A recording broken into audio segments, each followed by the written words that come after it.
নির্বাচন সামনে রেখে রাজনীতিতে আরও একটি জোটের আত্মপ্রকাশ।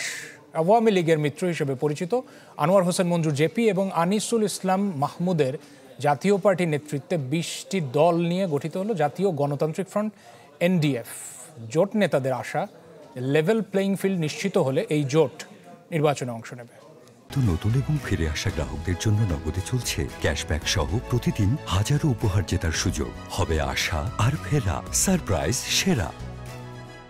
আমরা কারা, আমার দোষ ভাই। এখন আপনি ওই চেয়ারে আছেন, যা ইচ্ছে তাই বলেন। নির্বাচন যদি ঠিক না হয় ফ্যাসিজম আসবে, কেউ বন্ধ করতে পারবে না। ২০০৮ সাল থেকে যাত্রা করে দীর্ঘ সময় আওয়ামী লীগ নেতৃত্বাধীন জোটের রাজনীতিতে ছিলেন আনিসুল ইসলাম মাহমুদ ও আনোয়ার হোসেন মঞ্জু। ৫ আগস্ট পরবর্তী বাস্তবতা তাদের দাঁড় করিয়েছে নতুন সমীকরণে, যেখানে বিভাজিত জাতীয় পার্টির অনেক নেতা চেষ্টায় আছেন রাজনীতিতে নিজেদের অবস্থান তৈরি করতে। ১০ আগস্ট জাতীয় পার্টির একাংশের দায়িত্ব নেওয়ার পর থেকেই চেষ্টা ছিল পার্টির কলেবর বড় করতে। এরই ধারাবাহিকতায় সাবেক জাতীয় পার্টির সদস্য ও ১৪ দলের কয়েকটিকে নিয়ে সংবাদ সম্মেলনের মধ্য দিয়ে জাতীয় গণতান্ত্রিক ফ্রন্ট গঠন হলো। অভিনন্দন জানাচ্ছি, কৃতজ্ঞতা জানাচ্ছি। জাতীয় পার্টি, জাপা, জনতা পার্টি, তৃণমূল, বিএনপি, বিএনএম সহ মোট ২০টি দল এই জোটে আছে। এর মধ্যে ৬টি দলের নিবন্ধন থাকলেও বাকি ১৪ দলের নেই। তারেক রহমান সাহেব না আসার হচ্ছে তার নিরাপত্তা। যদিও সরকার বারবার বলছে নিরাপত্তার কোনো ইয়ে নেই, কিন্তু তিনি তো ভরসা পাচ্ছেন না।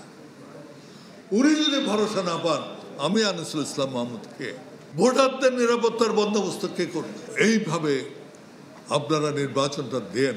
একাধিক দলকে বাদ দিয়ে কোনো নির্বাচন হলে সেই নির্বাচন টিকসই হবে না, সেটা ক্ষণস্থায়ী হবে। অতীতের থেকে আমাদের শিক্ষা নিতে হবে।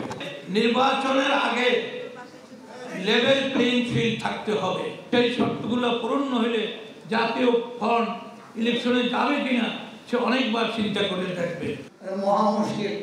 সংবাদ সম্মেলনে প্রধান অতিথির বক্তব্যে আনোয়ার হোসেন মঞ্জু বর্তমান সরকারকে কড়া সমালোচনা করেন। বলেন, সরকার ভয় দেখিয়ে দেশ চালাচ্ছে।